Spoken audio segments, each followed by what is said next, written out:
warahmatullahi wabarakatuh. Hai teman-teman, perkenalkan nama saya Khalifah Ina Junita.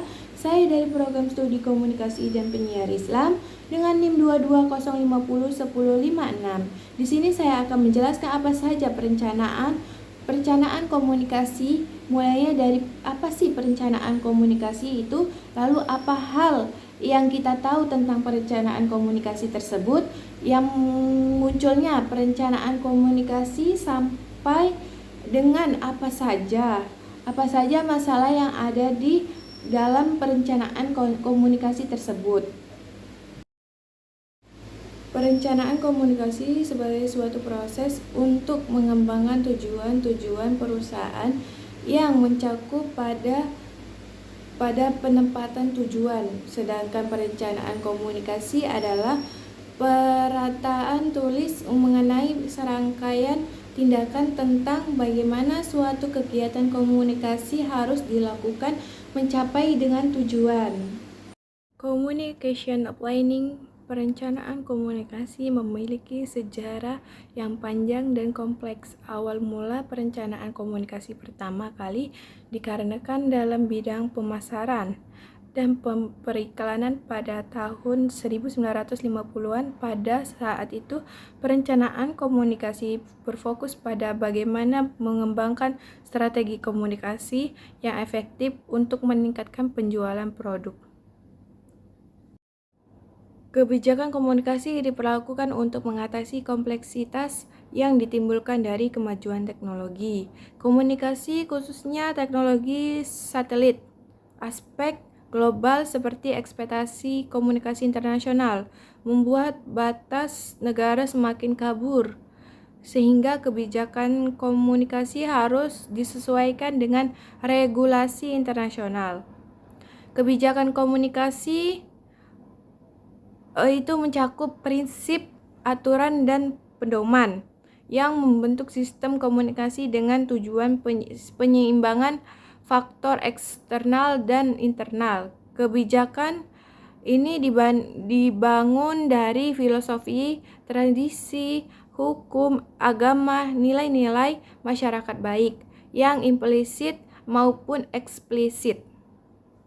Tujuan kebijakan komunikasi itu sendiri adalah untuk mencapai kesamaan semangat dalam usaha yang dilakukan oleh negara, perkembangan, serta melalui kerjasama dengan negara maju dalam konteks bilateral atau multilateral. Selain itu, kebijakan ini memastikan informasi dikemas dan disebarluaskan secara relevan kepada pihak-pihak yang membutuhkan, membantu koordinasi kerjasama antar lembaga organisasi, pemerintah dan swasta dalam mengolah dan menyebarkan informasi serta memberikan fasilitas, menciptakan partisipasi masyarakat.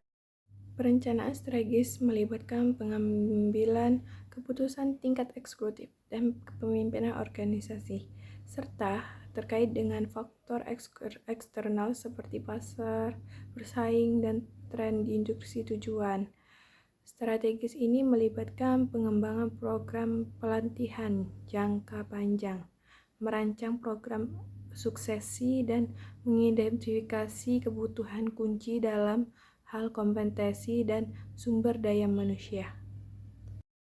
Perencanaan komunikasi operasional. Perencanaan komunikasi operasional itu terbagi menjadi dua, yaitu perencanaan infrastruktur komunikasi yang sifatnya itu hardware.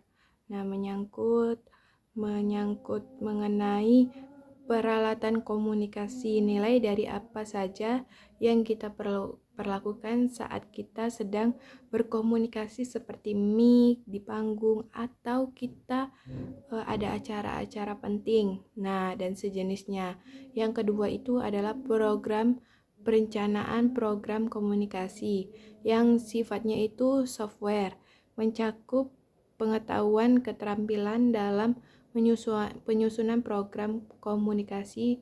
Maksudnya itu saat berkomunikasi kita harus menyiapkan apa saja yang kita perlukan atau yang perlu kita sampaikan saat kita berkomunikasi mengenai materi isi. Perencanaan komunikasi yang terbagi menjadi 5. Pertama itu perencanaan komunikasi sebagai proses untuk mendapatkan alternatif di dalam menganalisir fungsi perencanaan. Nah, yang kedua itu perencanaan komunikasi sebagai sistem komunikasi dilihat sebagai internal perencanaan nasional yang kedudukannya sama dengan sektor lainnya.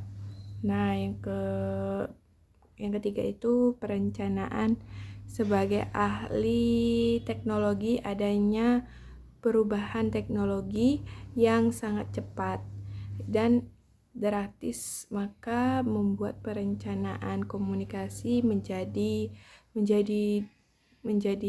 perencanaan komunikasi jangka pendek dan jangka panjang.